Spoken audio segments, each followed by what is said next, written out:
Hello to 27 NEET aspirants. आज हम try करेंगे फाइलम आर्थ्रोपोडा के कुछ important example based questions. Question में हमें आर्थ्रोपोडा के एग्जाम्पल को उनके करेक्ट रोल या कैटेगरी से मिलाना है। एपीज जिनका कॉमन नाम है हनी बी, ये प्रोडक्शन करते हैं हनी का, इसलिए ए का 4। बी बॉम्बेक्स जिनका कॉमन नाम है सिल्क वॉर्म, ये सिल्क के प्रोडक्शन में हेल्प करते हैं, इसीलिए बी का 5। सी लैसीफर जिनका कॉमन नाम है लैक इंसेक्ट्स, इसीलिए सी का 6।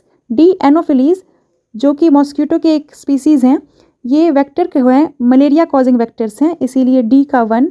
ई लोकस्टा, इनका कॉमन नाम भी लोकस्ट है, ये ग्रेगेरियस पेस्ट होते हैं क्योंकि ये बहुत सारे क्रॉप्स को डिस्ट्रॉय कर देते हैं, इसीलिए ग्रेगेरियस पेस्ट 3 ई का। एफ लिम्युलस, इनका कॉमन नेम है किंग क्रैब, इसीलिए हमारा होगा A4 B5 C6 D1 E3 F2, option number 2। अब इस क्वेश्चन का आंसर कमेंट करिए और ऐसे ही टॉपिक्स के क्वेश्चन प्रैक्टिस के लिए सब्सक्राइब नीट बायोलॉजी क्विज़र।